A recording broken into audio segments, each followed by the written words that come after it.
bathroom in the break, and I heard from them this time around, and they were all laughing. They were having the best. They just lost a game, and they're still just having a great time. So moving into this game, I have a feeling it's going to be no changes when it comes to the bravado that they've been showing so far, and no changes in the bans either. Is Ezreal going to be the first one? I heard them say the word Kai'Sa a lot, so we'll Yeah. see how that will impact. Target banning on Spirit, as he has a huge man. smile on his face to Spirit. Karthus He and often Morgana does, taken let's away. be real. Aatrox's going to be banned. They want Roach onto something different in this game. Urgot, so far, is living longer than he has in previous games. Urgot and Elise didn't do much as champions, and yet they still won in the previous game. Yep. Cassiopeia, blue side ban being drawn here. Afreeca Freecs, they just don't seem interested in banning that out. Well, the Xayah is actually going to be the ban. So Lucian is available if Ruler wants to go for something with a little bit more early game oomph.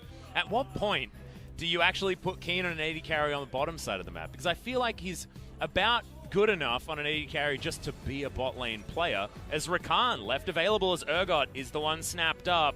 And it's proud. 3 games in a row on that champion. The Lucian going to be locked in here from the Afreeca Freecs. And we know that that is well and truly a true flex. Yukal, Keen, and I guess someone else. Spirit's played a lot of jungle Ezreal, so I'm sure he's played Lucian Yeah, before. true.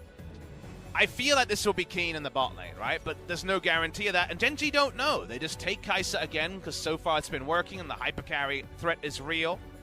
Urgot, Kai'Sa, and the Alistair locked in. It's a little bit frightening because it looks very similar to what we saw from the first composition. And this is looking much more standard from the Afreeca Freecs. Theoretically, we've got a mid laner and a bottom lane already locked in. But I can see that Spirit's still got teleport, so I'm not entirely sure what he's going to be playing on the bottom side of the map or where that Lucian is in fact going. No Galio ban necessary from Afreeca. They can just flex the Lucian into a Galio lane. And you know what? I think Fly's had enough of playing Galio. Yeah, I just wouldn't do it if I was you either. Fly, I'm on your team for that one. Kali, red side ban here. Don't want Roach to potentially pick that one up. Fly may just be on Urgot duty again. Interesting that they ban away the Akali when Yukal is on the counterpick champion to the Akali if it was to be picked up. So Counterpick's a strong word, but I well, understand yes, you're you know saying. what I mean. Priority like for sure. The pick that you want to take into the Akali if you have to. Final ban here. Could be so many different things from Gen G based on what Afreeca have done so far. They're going to ban away the Olaf, one of Dread's normal picks. Will we see a jungle pick here from Dread? Oh, is it going to take longer on the red side? Xin Zhao's up, and he goes tier list. Definitely has good matchups, and Gen G have to react with a jungle that doesn't lose too hard against Xin Zhao.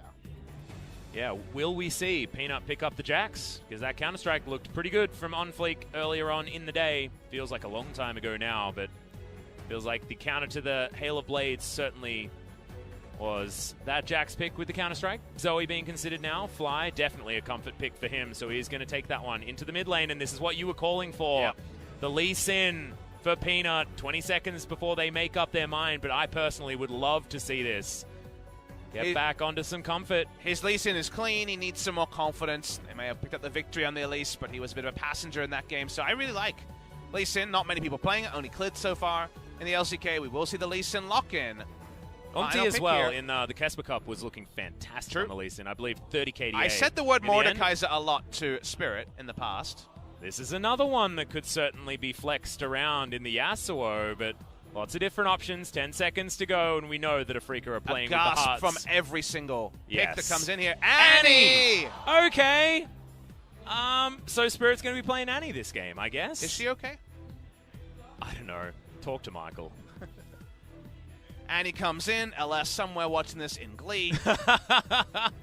As Spirit does continue with playing those champions that just want to wave clear, old school champions. Going to be, I assume, an Annie Rakan bot lane. Well, if the first CC hits, the next 3 will too. That is true. And so we'll see exactly whether the Afreeca Freecs are going to be able to navigate it this time around. Where is Keen going to go once we actually hit the Rift is the real question. I have a feeling that it will be on the top side to try and bully. The low-range Urgot is something that the Lucian certainly can do. And Lucian top lane, I think, I'm trying to look back. Was it Huni the last time we saw this one when he was on SKT abusing BBQ with that particular pickup? A handful of games from other players since Huni has gone back to NA, so I don't believe that's the most recent data point, but obviously a Huni favorite. Yep. Problem I see from Afreeca is if they ever fall behind, there's so much of a range advantage for Fly over basically the entire roster. Yes. Of Afreeca Freecs, Annie, Lissandra all get trolled by the long-range paddle stars. Fly in previous games has had very good performances on this Zoe. So it's going to be very much about getting a vision line, because if they can get control wards down, you die instantly to any combination of two champions on the side of Afreeca Freecs. Exactly, and also the Annie doesn't have the wave clear that the Nico or the Morgana provided in either of these games for the Afreeca Freecs, so not going to be as reliable to keep the waves in the positions that you want them for the Afreeca Freecs against Gen G, but let's hear from the fans. Gen G have been so loud so far tonight.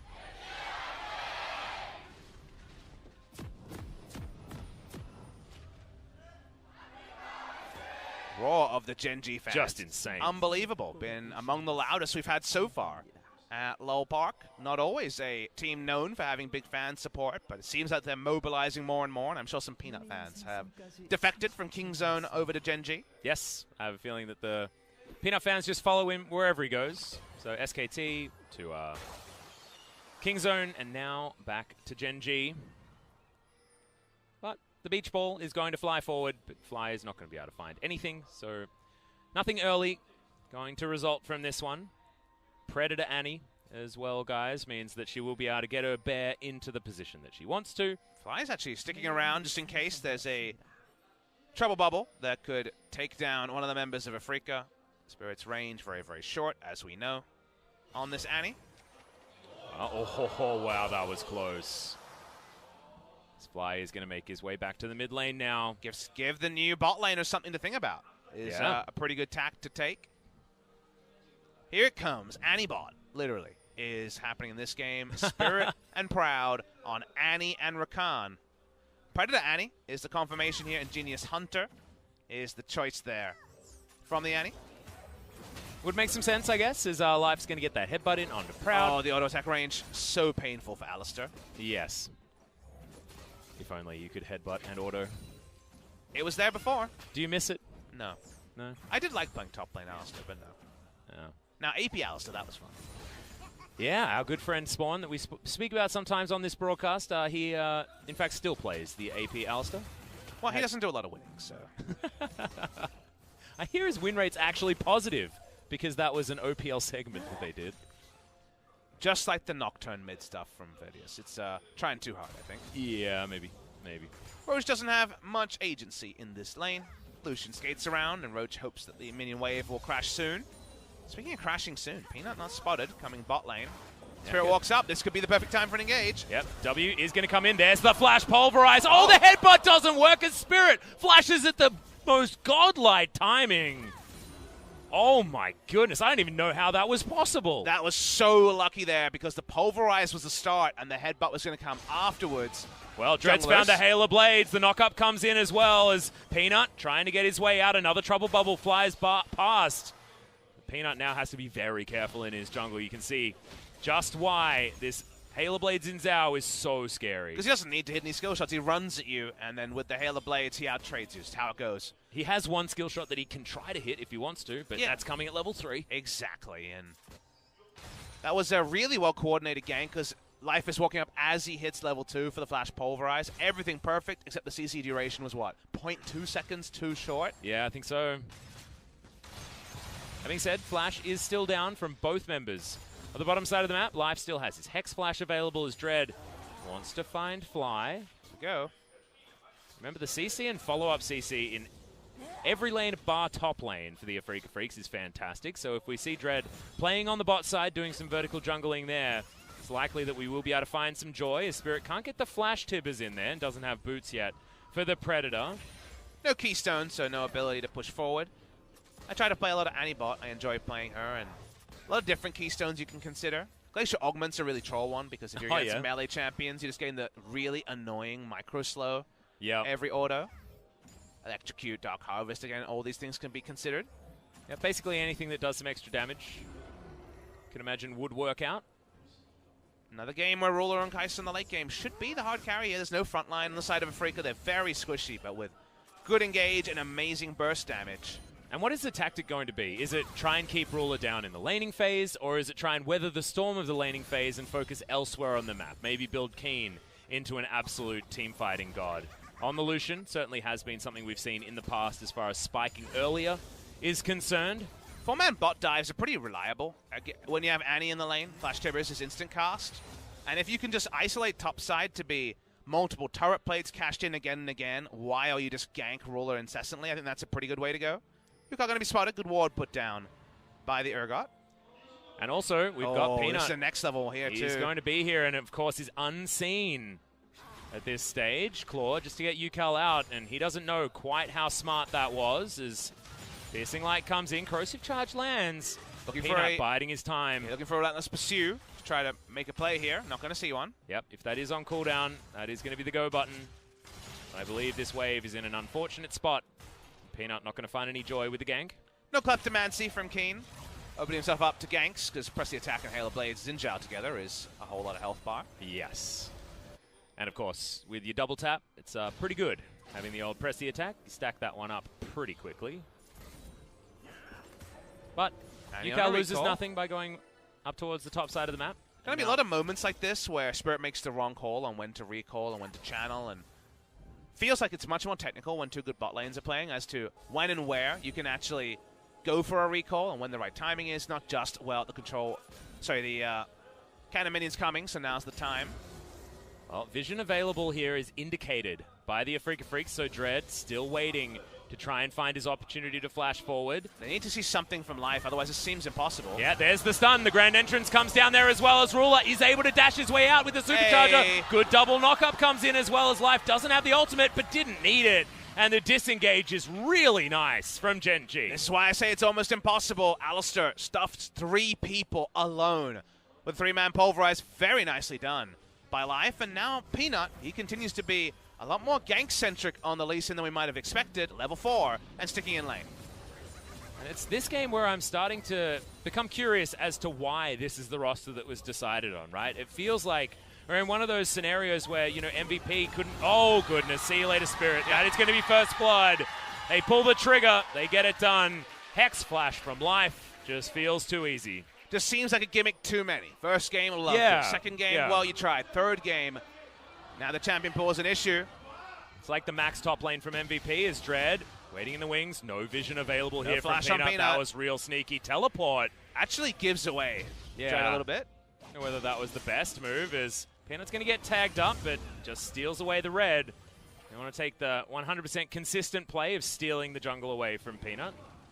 Bernard Drake has spawned, and huge value on the side of Afreeca Freecs. They won't visit it for now. Gonna get that replay. Really nicely done from Gen G. Waiting for Spirit to walk up. Hex Flash into Headbutt Pulverize. Doesn't even need Spirit to walk up. Oh, the gap closed in the world and targeted. Oh, baby. Kill goes the way. Nicely played by Gen G's support and jungle duo. Now Spirit does have a keystone, though. So Sork Boots as well as a Ruby Crystal. Your burst range with Ignite is about 65 to 70% of Ruler's health bar at full, but doesn't have Ignite, and Proud's Ignite on cooldown. And also, Peanut understands that they're probably going to continue going aggressive, because it's the only way that you can stop Ruler from farming, so he's down here once again. The respect is certainly needed. As you can see how many wards Afreeca Freecs have. They want to know exactly where Peanut is so that they can keep him accountable. They can't see him now. So odds are he's on the bottom side of the map, and he's actually going to show himself trying to get some of these turret plates. As there's the headbutt Pulv, and Spirit once again in trouble, but is going to get that shield from the Guardian. The Battle Dance is going to come down, but Spirit is not going to get hit up. Peanut finally finds that kill. Turret shot nowhere near enough in order to get that damage back. Gleaming Quill does negligible damage, but Dread is going to flash on in and pick up that kill. Peanut so desperate for the kill, goes super overextended, ends up being a 1-for-1 after all, and some assists going the way of Afreeca. That means they should pick up the Infernal Drake as mid lane. Yep, Fly not going to get hit by the claw damage, but Yukal in so much trouble. Using the claw aggressively, does have the flash still available, so can dodge. A follow-up Paddle Star, but that's getting scary in the mid lane. They trade down on that dive because Infernal is up and Xin only a live jungler in the area. Yukal knew he couldn't just use ult onto Fly because Cleanse is still available. So it meant that he ate a lot of free damage. Free Infernal, though, that's the treat you want. Yeah, that's a real nice one. And the Lucian going to be feeling very happy already. 20 CS ahead, but So we're not ahead bottom side. Play. Flash comes in. Spirit's on about 250 health. Gets the heal from the Q. The kick misses, would have killed Spirit, and then, you know, you have to go super, super deep. You come in, and Peanut continues to walk up. Doesn't need to do that, as a kill actually happens with the Urgot. Yep, the reason why everyone's cheering is because Keen actually falls on the top side of the map.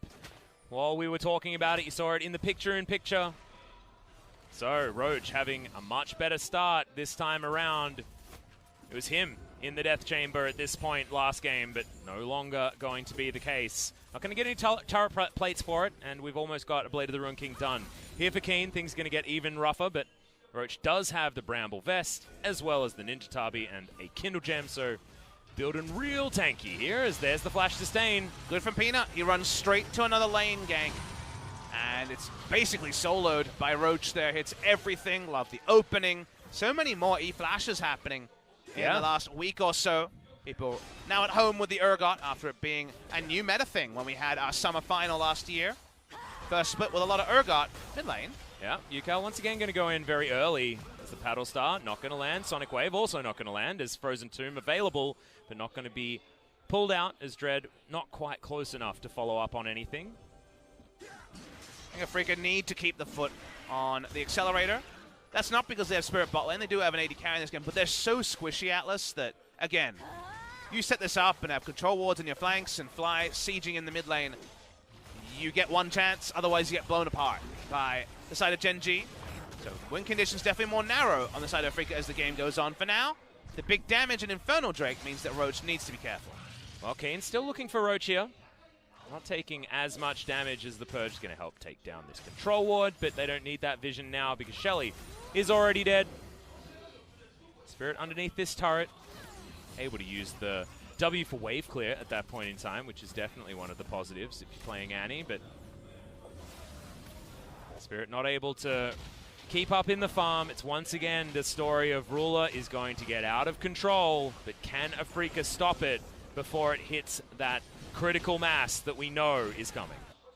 Feels like it comes a lot earlier than it did in game number 2 because backline threat, while there for Afreeca, it's tricky to pull off. You can't just Lysandra E through a crowd or Predator and guarantee backline access. Predator, not always my favorite Annie rune because you do announce your position a little bit. Yeah.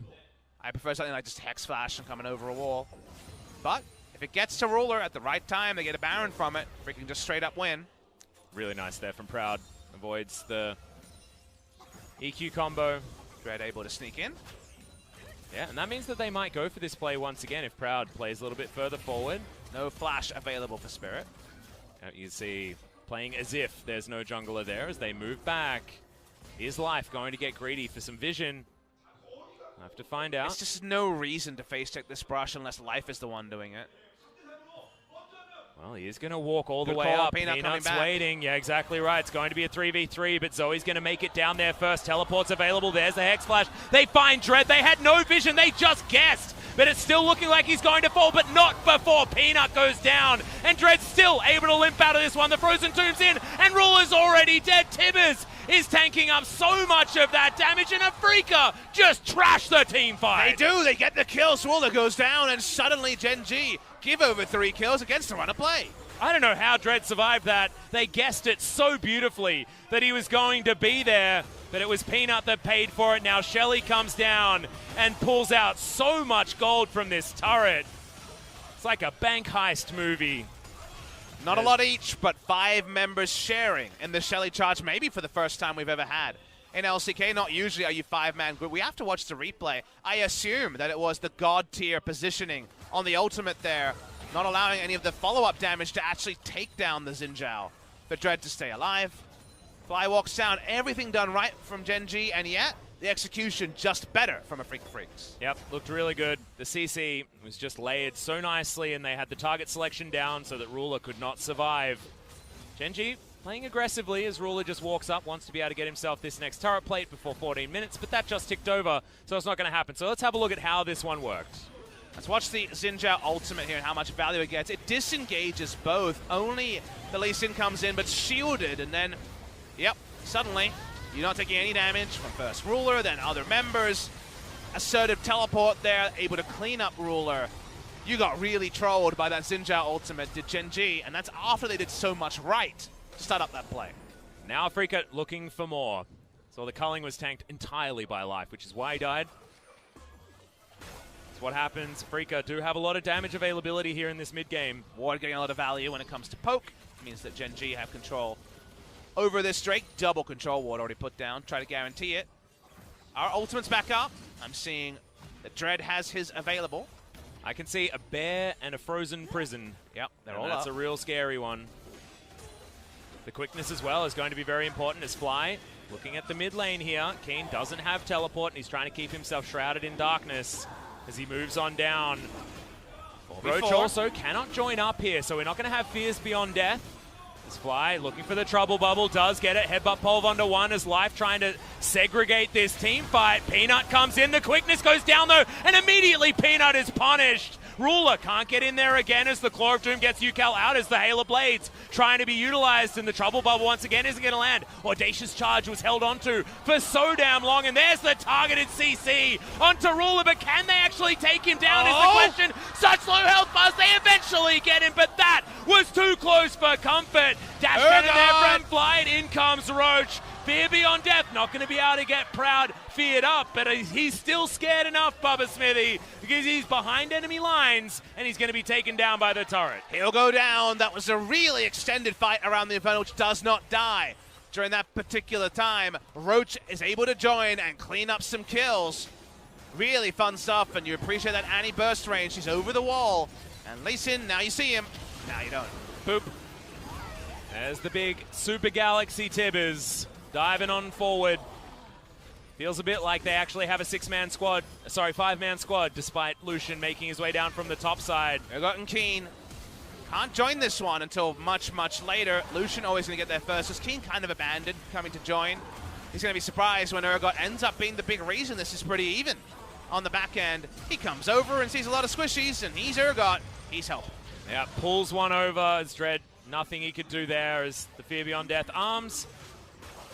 Tell you what, though, absolutely loved all the attempts that Ruler made. He made it as difficult as possible for Afreeca to take him down, and I feel like that has been the story of this series thus far. Infernal being controlled as Urgot walks down, and Keen stays top.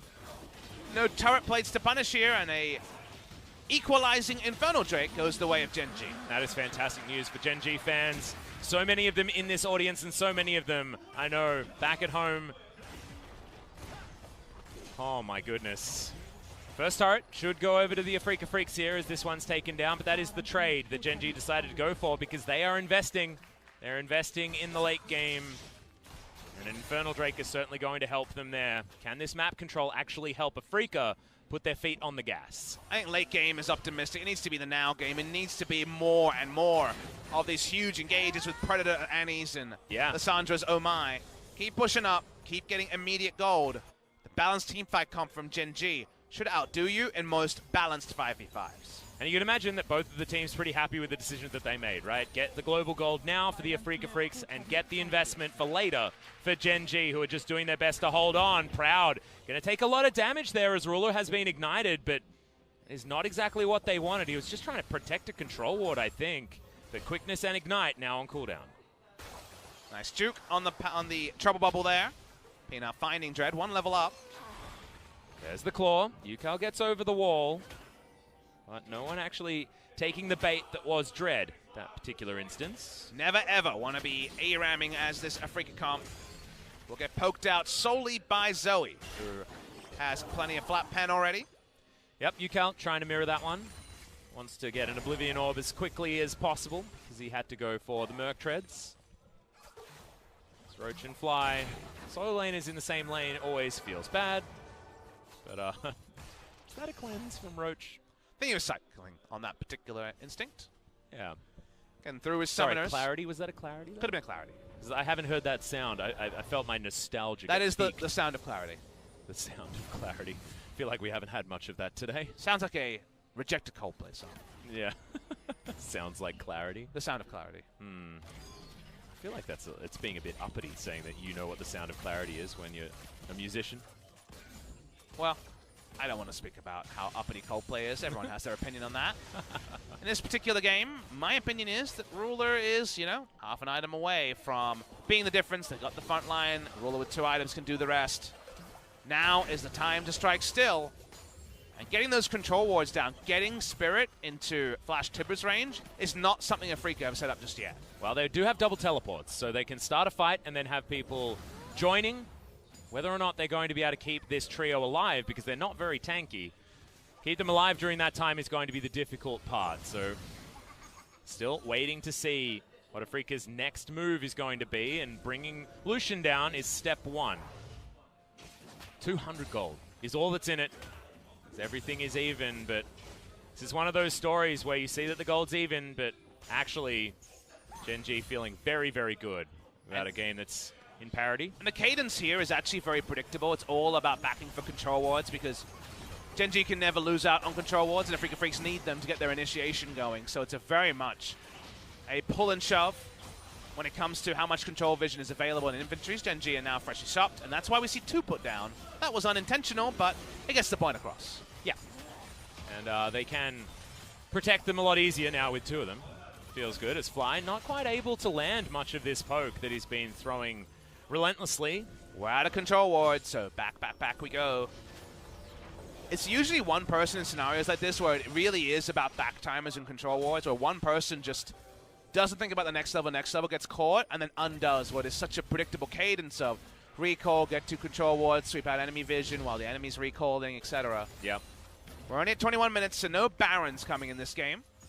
Can be tricky as Afreeca and Tibbers the Baron can take it up for a while and have Lucian try to take it down in, say, a 2 or 3 man rotation. Otherwise, too squishy to stop Baron easily, our Afreeca Freecs. Yeah, I guess they'd have to invest Spirit's ultimate in order to do so, but that's a big R button. It does make the Annie much less scary if they do decide to go for it. All or nothing play, most likely, on the side of the Afreeca Freecs, but they do like going for those, as Gen G Life was in a position to get an engage, and we know that the Alistair of his certainly is very strong, as Dread somehow weaves in amongst all of those skill shots. Halving the game, though, farming it up with Ruler kiting back, and the rest of Afreeca kiting back. To me, that suits Ruler only. And these scenarios are great from a Gen G perspective. Until that changes, until the Tibbers is thrown down, you're halving to the outscale of Gen G. Yep. Super Soak going to land on the Proud, who's been the one soaking damage here for the Afreeca Freecs. Another Infernal Drake is going to spawn, which is why the Afreeca Freecs have been moving on down here. Well, this should get a fight, but the vision control is pretty damn good from Gen G. What will Spirit do?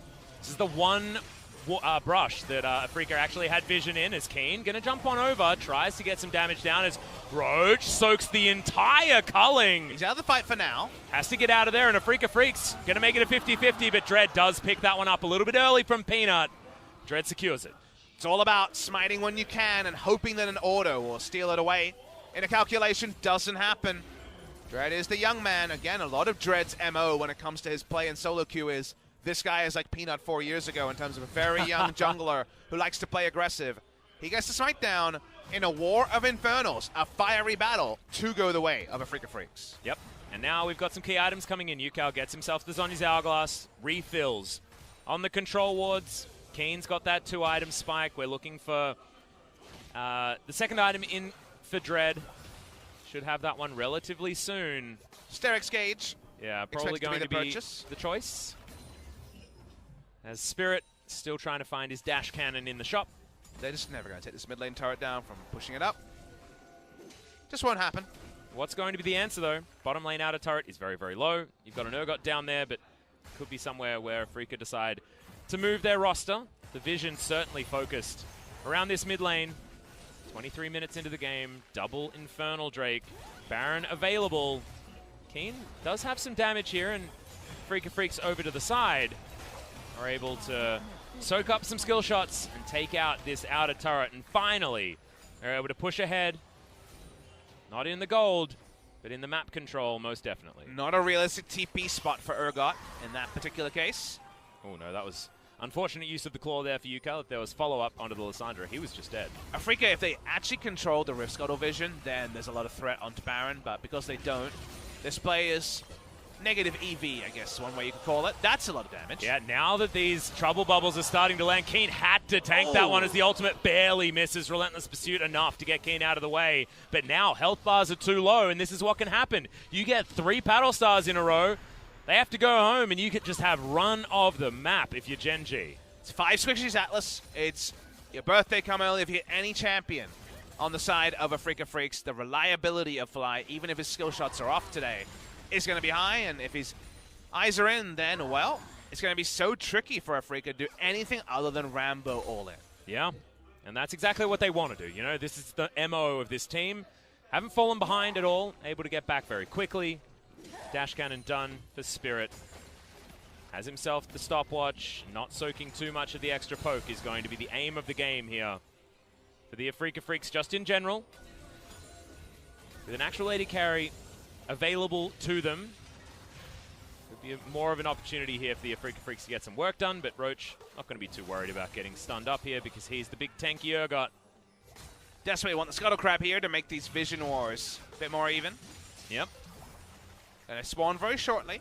And a stab Roach as the control wards getting traded one after the other as Spirit coming on over. Another trouble bubble lands, this time onto the Lucian.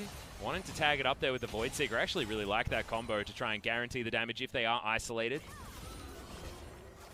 Roller in the mid lane, gets closer and closer to the 100 CS advantage. Spirit receives a Paddle Star, and he doesn't like it. Nope. Next one, you're going to have to use your stopwatch to avoid it. And that is certainly not what you want, as he's backing on a ward. And this could just be a very dead Annie. The ultimate not going to find it. Void Seeker as well, avoided by walking in a straight line. I like that strategy. Honestly, with the Vision toggle, I didn't think Annie was going to be okay. But nope. She makes it out. She's going to live for now. Continues to recall, seeing no value in the Predator. Need a lot of threat from, say, a Lissandra or a Lucian or a Xin Zhao to mask the obvious engage of the Predator. Yep. Zeeks is done here for Proud. Probably going to connect that one over to Keen. As you can see, is indeed what has happened. So he's building towards the Essence Reaver as item number 3, the true 3-item combo. Feels a little bit better than going for the 4th item, crit item into Infinity Edge situation. What is with these weird bounties? 474, are you kidding me? Yeah, I don't know. It's so weird. We had this the other day. And it's only 80 carries as well. Like, yeah, the 424 that we had yesterday. Plays it. It eventually got to 450 as Proud has to flash. Huh. That was embarrassing. Yeah, why? Spirit was too far away, so he couldn't just battle dance onto him, so he had to flash. Awkward. Yep, not entirely sure. And Roller's like, oh, no flash on Rakan. Happy days. Yeah, he's going to be much safer now. Spirit dash cannons to get rid of these minions. And yes, they do use a summoner spell in a weird way, but otherwise, no issues. And the gold has righted itself. 500 now. 550 for Ruler. 0-2 Kaiser has a big gold bounty because he's been farming way more than Spirit. His opponent has not been, and stopwatch QSS going to be done as well to delay the inevitable. Yeah. And so that's Flame Horizon on the way for Ruler a lot earlier than it was in game number 2. A lot of these things you've got to look at in reference to the rest of this series because it's the only real time that we've had a game that feels like this, with Spirit playing wave clear mids in the bottom lane and Keen being the main carry for the team. Often has been, just in general, but it's felt like a very strange series so far from the Afreeca Freecs. Weird and wonderful would be my description. There was a lot of fun in game number 1 and game number 2, whereas this one has been a bit more of a grind. It's been a lot about the vision. Trying to work out exactly what Afreeca Freecs are going to be able to make work here, as the Zoe seems to be the bane of their existence. Definitely. Lisa Riftguttler's going to cop the punishment. Dread gets one back there as Keen immediately starts up this Baron. A Spirit coming on over, wanting to try and charge up that stun as quickly as possible, as if that Paddle Star landed, I have a feeling Spirit may have just died, but it's still taking damage. The Urgot still on the bottom side of the map as Life gets the control ward in, takes half of his health bar though. He's not going to be able to tank any more of this, has to flash to get himself out as Keen still going and gets damage down onto Pina. All they get is the teleport from Urgot though, is yep, that is a lot of damage.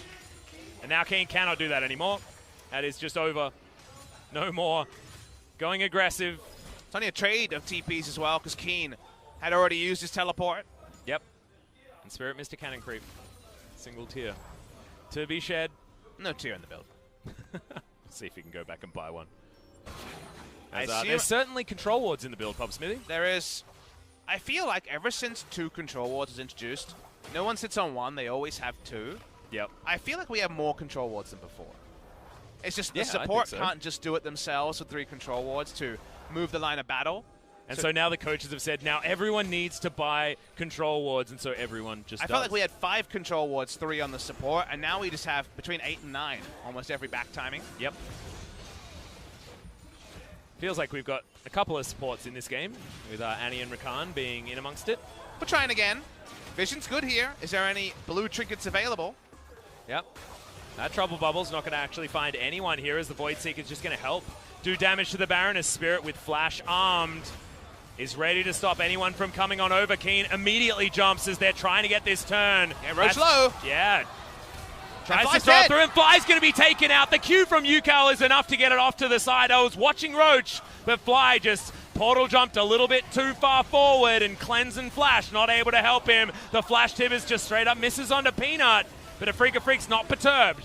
Will be Peanut once again having to go for some sort of steal. Level under is Peanut. No flash, but has the blast plant here. 50-50. Can Peanut do it? No Frozen Tomb available from Yukal here, who flashes on top. That's the stopwatch. Immediately traded as Keen once again dashes on over. But is there going to be enough of the damage from Ruler? The answer is most likely yes, but the Blast Cone trolls him entirely, and Afreeca just take the Baron. Bit of heist there, and Keen wants a kill. Yep, the double tap not enough to get rid of it onto Roach. That's a big pulverize, but no follow-up available, and Keen picks up the kill. Seemed impossible to keep Peanut out of the pit, but they do it. They keep him out of the pit. They get the smite down.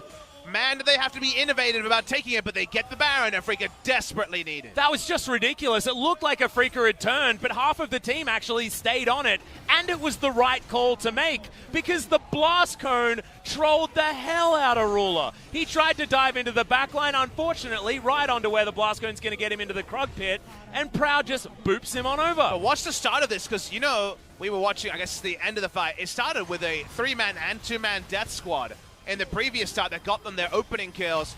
The Stasis Fiesta begins, and watch Peanut walking up, desperate. In the pit. It's at 3,000 health to our knowledge. Ruler goes over. Let's see whose auto attack it is. Proud. It's Proud's auto attack. And then egg on the faces for the remaining members of Gen G. I'm not entirely sure whether it actually was all that circumstantial, though, Papa. I think you might be right of it not being the key part of the play, because it just felt like the Baron was about to go down anywhere, and there was nothing that they could do. Afreeca Freecs, their faces. They've just had so much fun this series, win, Yeah. lose, or draw.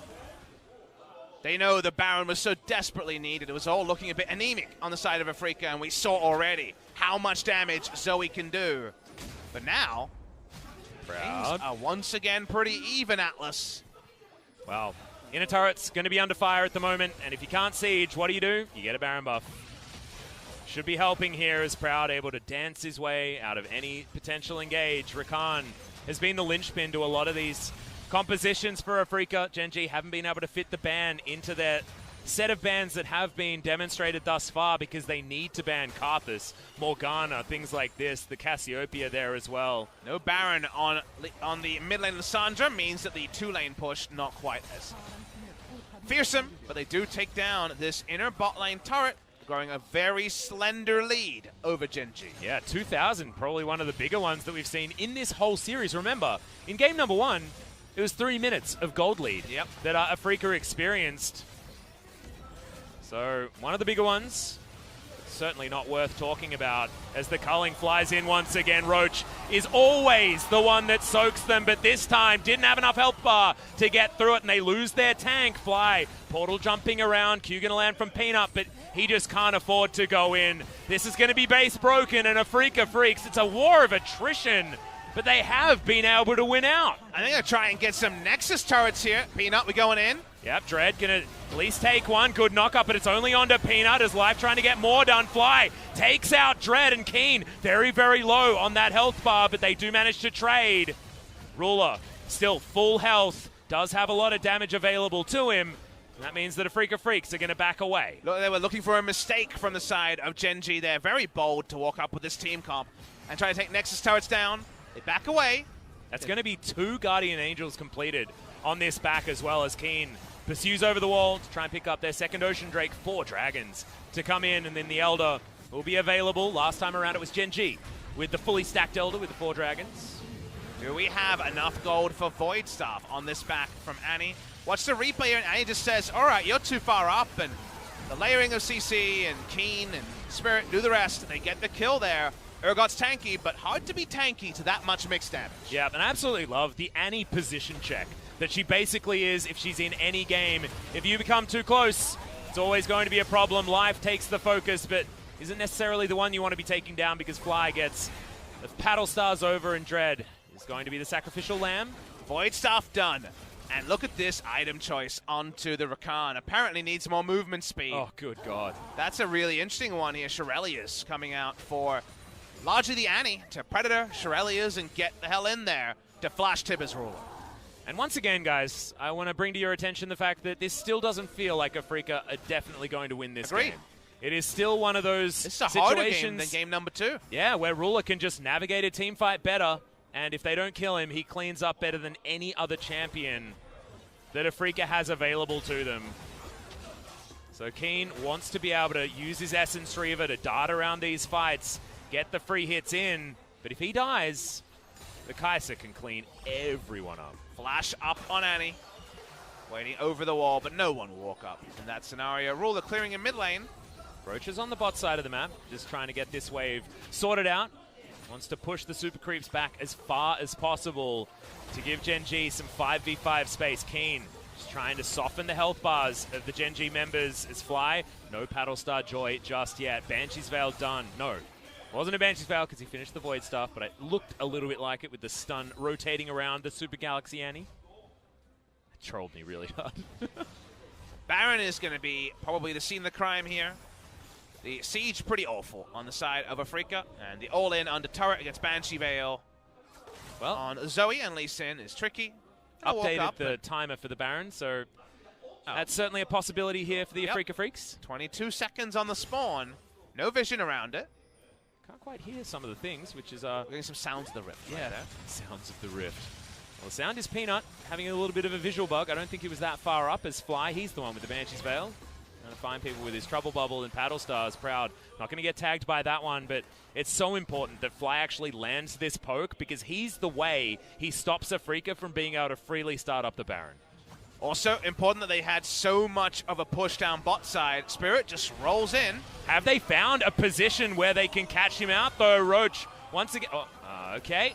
Spirit was caught by a Trouble Bubble, which is why he had to use the Zhonyas.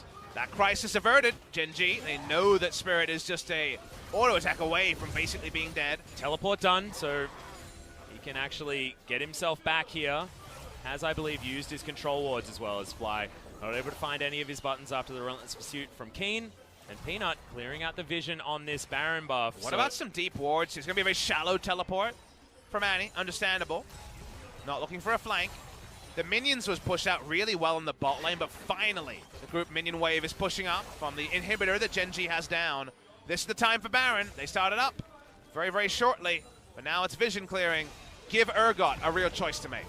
Yep, and Yukal waiting for this flank here as well. We've got wards aplenty for him to dive on top of, and the Baron is getting taken down relatively quickly. Life not in a great position to try and get some CC across and Fly. Not going to find the Paddle Stars, and in goes the teleport. The Claw going to be able to get Yukal right over this wall at the same time, and Ruler, he could just get flashed on. Claw lands, supercharges in there, but Yukal flashes over. 4-man pulverize from Life, but they're just playing this one front to back. Peanut gets his way out. The health bars are very low, but the trade back damage just isn't there. Keen, can you get the damage in? Roach gets the fear. It's on to Dread and Tibbers. You cannot run fast enough. Yukal does actually dive forward, but feels so frightened. Can't get anything else other than turning golden in their face. So close to so many cataclysmic game-deciding plays coming off, but they don't, and only Dread going down to speak about. Yukal on the backline has a couple of different choices here. Knows the QS is there from Ruler, so he just joins in on all of the group damage. But Life's Pulverize hits 4 members, meaning they get no value out of the Rakan dive in. Really well played by Life, and they clean up Dread on the back. Yep, but that is all that they're actually able to do here. So many buttons on cooldown, and so many health bars are taken down so low. As we jump back in, we've got another fight. Keen throwing the culling further forward. Essence Reaver means that he can just skate around these fights. You can see why it's so incredibly powerful. Still not able to actually start anything off for real. Just such a Fiesta game because all Afreeca can do is engage, and Gen G are trying not to allow big objectives and multi-man Tibbers. Speaking of Tibbers, it's not available just yet. Elder is super tanky. Well, Dread is going to turn up here as Peanut dives forward. The Halo Blade's not quite as effective now. As you can see, the Paddle Stars need to be respected. Also, Void Seeker landing for a relatively large amount of damage. Chlorodoom on cooldown. Spirit over to the side as Ruler just wants to pick him off, but they still are putting damage into this Elder Drake. Finally, Keen turns his attention onto Gen G in the Trouble Bubble. Does not land. Reset of the Dragon as Dread finally going to jump back in on top of it. They're going for the 50-50. Peanut lands the Q but doesn't take the Dragon and immediately gets taken down. The Young Fingers are once again victorious as Keen throws through the culling but doesn't get Roach. And this late in the game, is it worth it to give up your life for a 40-60 chance at a Baron? That's the question we don't know. Fly's amount of harass just hasn't been leading to kills. It's been oh so close as Afreeca Freecs have navigated around that. Now they have just one of the sickest Elders you'll see, double Inferno, dude. double Ocean.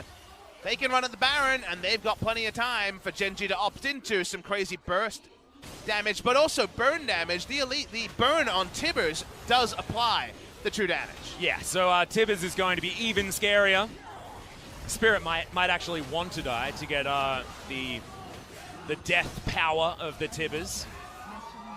Going to do so much work, but Baron is going to be taken as well. Have your cake and eat it too, Afreeca Freecs. Let's see this one again. It's a true 50-50 as one smite goes down, the second one decides it. I'm never a big fan of these plays when death timers are so long at 40 minutes, but because they had the reliable ward, because they had the exact timer, you can understand why Peanut went for it. But now they have to pay for the sins of that. 3 minutes on Baron and Elder still. This is a super-powered Afreeca Freecs. Yes. The neutrals certainly belong to them, but you can see they worked for it. There's so many wards around this map for the Afreeca Freecs. They've been desperately trying to hold on to this power, and all that they can show for it is 4,000 gold in the lead. And they broke open the base once on the bottom side. To be clear, no one is tanky to the frontline engage. Even Roach, as we've seen a couple of times. Uses the ultimate just to keep himself immune to follow-up damage. Trouble Bubbles need to be respected so much. One rotation from Annie's doing about half of Roach's health, so he has to be a lot more respectful than he could previously in the game. Yeah, Spirit actually getting scary as the items come in. Baron buff power play, only 1,000, but it's about breaking the base. They know that their siege is now overcome by the fact that they got this Baron. They walk up, and in multiple different lanes, how many inhibitors can they take? They want to visit the bot lane one as well. When burn damage is doing this much to towers, I have to feel that they're made out of wood, Papa Smithy, because that did not last very long at all. Inhibitor goes down as an afterthought, and the bottom lane going to be broken open as well. Yukar with some time on his own, which is why the Afreeca Freecs are being more respectful. As soon as Roach turns up topside, that's when Keen's happy to walk forward, get some double taps, and now Spirit does have... No, it doesn't quite yet. Okay, life. Oh my god, the culling into the back of the Moo Cow, and he's just straight up dead. Relentless Pursuit gets Keen out of the way of these Paddle Stars, and the base is destroyed. Fly takes some taps, and it's just real scary. Peanut going for the last-ditch engage, but has to flash out of the way of Proud's engage himself. Grand entrance needing to be respected, and with no flash, how does Peanut get anyone out of position? They can't necessarily end the game here, usually, with 3 inhibitors down. We're just on a waiting game, but it's so risky against Gen G. We've never seen Ruler pop up, but we know 3 crashing at the same time. Well, double super creeps are still making their way out of the Afreeca Freecs space, so it is a bit of a wait before they get here. 2,000 gold, the Baron power play, meaning that still things are very, very close. That needs to hit about 8,000 before it's any big lead that we've been seeing most of the day. But the Nexus turrets are now under fire. In goes Proud to find even more. 2-man pulverized from life just to try and get them out of there, as Proud is going to be safe for the moment. But that's another full culling. And Keen's now nicking around this fight like no one can stop him. And I don't think anyone can, as the double tap not quite there to get rid of Fly. But the Nexus will be taken down, and Afreeca Freecs come back after a Game 2 loss and take down Gen.G. And damn, do they do it their way. Two teams rooted at the bottom of the table, 0 and 4, need to fight so valiantly just for a single match win. Afreeca Freecs, how replicable is bot lane Annie, bot lane Morg, bot lane Nico? Is it just, let's get some confidence and then work it out and bring back aiming? We're not to know. Lots of creativity there, and credit to the coaching staff. They were having a great time the entire time. Ruler just never found an entrance. They could never fight front to back because things just didn't go to plan for the side of Gen.G, and Afreeca Freecs feels like they nicked one away from the side of Gen.G. They certainly did, but the grins on their faces, just having the best time. Once that game was over, even after their loss in game number 2, it looked like they were still the happiest boys ever. Coaching staff joining them, just... it's just the absolute opposite of what happened to Gen.G, because even after game 2 and their victory, they didn't look like they were a happy team. This squad feeling like there's just nothing that they can do. They can do anything, can Afreeca, but it works against Gen.G out of form. Does it work against some of the 2-0 teams? That's the part where I'm not sure, Atlas. The bot lane Annie seemed like a bridge too far, but was just about enough to close out this particular game. Does heap pressure onto Gen.G. Now they're in a must-win match. You don't want to go 0-4 to open your season. Ruler had some big games, but it wasn't enough in game number 3. No, his hard carry just unable to work out here. In 3 games of Kai'Sa, only 1 of them able to work out. Second game was very impressive, and he did have some brilliant moments. Get behind Ruler, certainly still the strategy for Gen.G. But Afreeca, the crazy strats, the weird ideas is still their MO. They made it look pretty damn good with some different names in the squad this time. Tell you what, I was impressed by Proud. All the games were on the Rakan, and every time just going in, going in, going in. That game, I'd be surprised if he didn't get the MVP.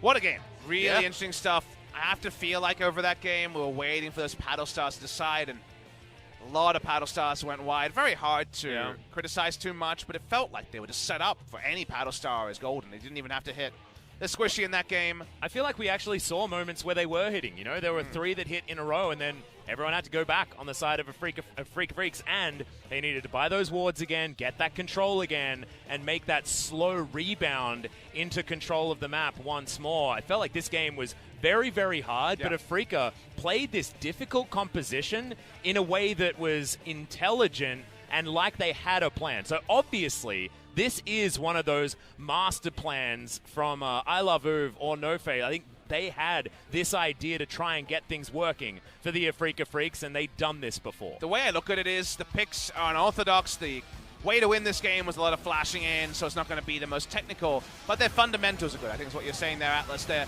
warding fundamentals, their back timers, those are clean. On the side of Afreeca Freecs is we have to step away and say, hey, Spirit is 100% win rate as a bot lane.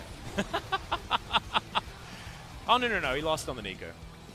So 66%. Match victories, though. Hey, that's true. Match victories. 1-0. Maybe he never has to do it again. Also, I think his win rate's pretty good as a support. So Spirit just able to play multi-role pretty damn well. We don't have a lot of Spirits. We don't have a lot of these old guard in the LCK. We have players from 2015 and 2016, but the 2014 and past, the Champions days, are now long behind us. Some of these fights were oh so close, but not enough for Ruler to hard carry. Yeah, Ruler was almost there, but almost just is not enough. As Roach comes on forward, this sort of saved this particular fight. Trouble Bubble doesn't land on a Proud, but he's on the wrong side of the map. This is one of the stories of this game, is Gen.G just not quite being close enough with their very standard composition. And this dance around the Baron was just stunning. Just so extended, and it becomes an auto attack by a Rakan to really stuff the contest here. Peanut goes, Ruler goes over, Peanut interrupted in the play, and Baron claimed for the side of Afreeca Freecs. Again, so surreal, and we have no idea what to expect next time Afreeca play. Even the roster's way up in the air. Yeah, I think that's definitely the team where I'm going to be looking for the roster way ahead of time, as this felt like the game was going to be over, and then it wasn't, because that 4-man Pulverize was just too damn good, and Peanut even getting the 2-man knock-up and kickback. I think Life had a really good series. I do too. Had some really big moments on Alistair and in the previous game as well. 3 games of Rakan to contend with, and yet I remember a lot of his plays as there's the replay of how close the Elder was, but Elder became Baron, became the end of the game for Afreeca Freecs. It was. And Keen doing his best bot lane impression as well. The Vayne, brilliant, MVP worthy in game number 1 and in game 3. The Lucian, like he's played in the past, looked equally as dominant, able to dive over Baron walls and get so much damage in. The culling soaked by Life and Roach so often in this series. And you know what the best news is, Atlas? What's that? We get to ask them about what the hell's going on today, because they have to do an interview. Yeah, exactly. So I want to see who actually got the MVP for game number 2 to see who we're actually going to be able to pick the brain of. Do you think it might be Keen again? It may be. 43,000 damage. Yep. That's a lot as a top lane Lucian. Yeah, it's more than the rest of his team almost. And there's a Zoe in the game who should have been free paddle starring throughout the mid game. That's indicative of something going wrong on the side of Gen G, but something going very right on the side of Keen. About 1,000 damage short of 50% damage share here. Yep. Is Keen. 49.5% is pretty good. As, you know, put all the eggs in the Keen basket. Vayne certainly worked. It did. And maybe we keep doing this. And maybe we just play bot laners in top lane or mid lane. Maybe that's just going to be the next thing. Shout out to Spirit. What about Karma? Huh? Hey, that's true. He's still got Malzahar way more 1v2? utility mages to play. Oh, Malzahar's not enough utility. Where's your shield? Zillion. Zillion's a good option. That is definitely a good option. Zyra, another option. Could play Brand before 9.2 hits. Aurelion Soul, and you just chop a lot. Oh my god. Yeah. Rammer spot. Yeah, there we go. And you can mix up the fact that you're a jungler. Oh, man. I want to join Afreeca Freecs and join this mad scientist brigade because that's the fun part of League of Legends, you know, working out the cool new thing to break the game with. And I'm sure everybody has that on their minds as the ranked season has just started. You did that already, but doing an Iron isn't the same as doing it on the Rift. As Keen will be your double MVP, 7-1-2. Kill participation 60%, and while it's not confirmed on this slide, about 49.5% damage share in this game. Damage per minute of 970. Is that the highest ever for a top laner? That's insane. For a top laner, maybe. Definitely not for AD carry. We've had 1,300. Yes, we've had really big ones for Ezreals and things like Worlds that. 2017 had a lot of DPM records. I mean, he's just hitting Urgot a lot, so yeah, damage obviously isn't the most consequential in lane. But he's really, really clean. He's one of the best carry players we have in Korea as a top laner. Happy to roam around and make things work. And in Keen we trust in the late game, just like in Ruler we trust in the late game, is the two adages of these two teams. Yeah, absolutely right. And it's just so weird seeing a very similar idea happening on both sides in very different ways. Because it's get behind Ruler in the later stages of the game, but it's get behind Keen throughout the entirety of the game. It's get out of the studio because everyone wants to get the last train as we're going nice and late, about 20 past 11 p.m. in Korea with the full 6-game day. Yeah.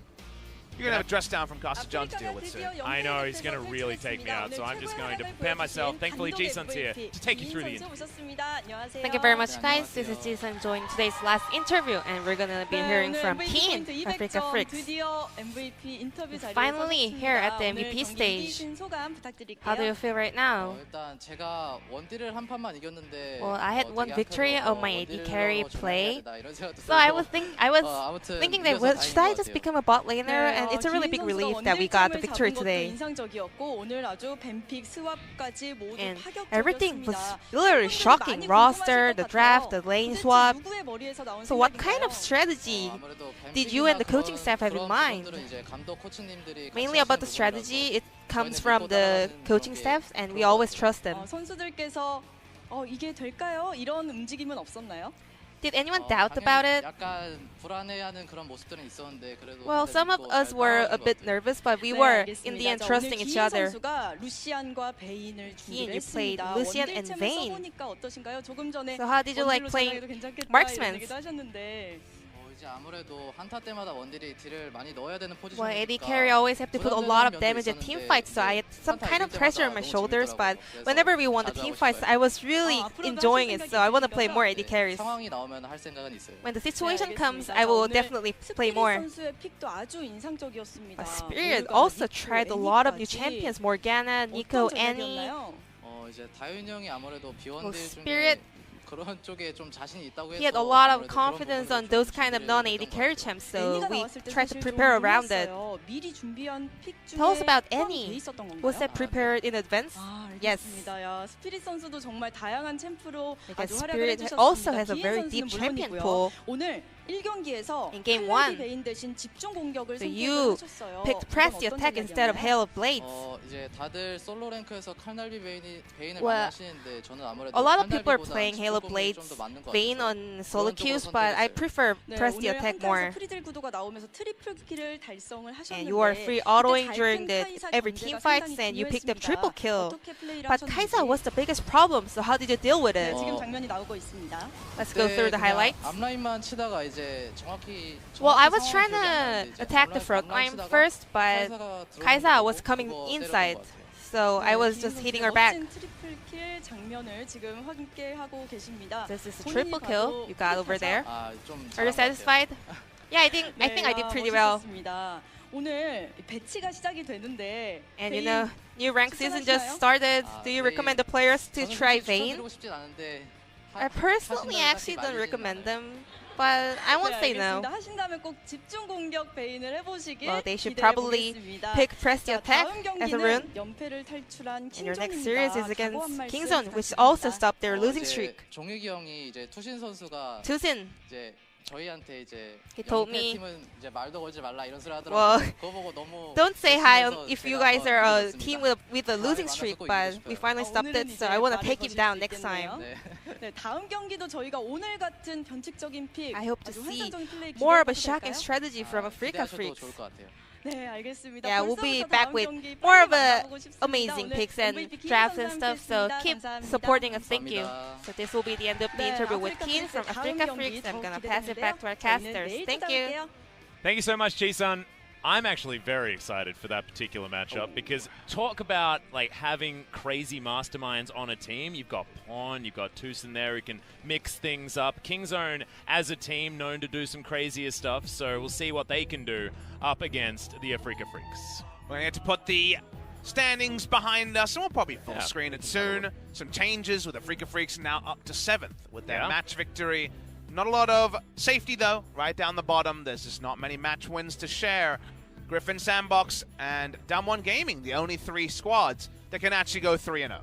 Yeah, and it is going to be Genji evening things out with KT in 9th place, but KT are going to take to the rift again. Jinair is going to be their first opponent in match 1, and Damwon Gaming versus Griffin, a headline match for match 2 on Friday. Griffin wanting to go undefeated into their match against SKT, but Damwon Gaming may be the real last boss. A lot of retribution here for Damwon. They could go 3-0 and mean the 3-1 versus 3-1 SKT Griffin could happen, but they've never taken a single game off of Griffin in Challenger or in the Kesper Cup. That was a very one-sided 3-0 where Tarzan was the difference between the two teams. Is it a different time? Because again, Sandbox Gaming at 3-0, Damwon Gaming, like you say, who are the biggest contenders? You think you know, and SKT should be up there, but you don't know for sure until many more best-of-3s are played. Well, the two teams with the same amount of games played and a perfect record are Sandbox Gaming and Griffin. So, honestly, I don't know. I was expecting Griffin, absolutely. That makes sense. Their last match against Hanwha Life Esports did look a bit shaky, and then Sandbox taking the victory over SKT today. I know that was a long time ago. Did we dream that? Because this was a long series as well. Pretty sure that happened. A lot of stuff happened today. Yeah. And what it all means, I don't know. What does this mean for Afreeca and Gen G? Afreeca can't have too many more bot lane carries to play, but congratulations to them. That was a hard-fought victory. It certainly was, so congratulations to the Afreeca Freecs. See what Gen G can do, but tomorrow, KT look for redemption. Damwon versus Griffin. You don't want to miss it. We'll see you then.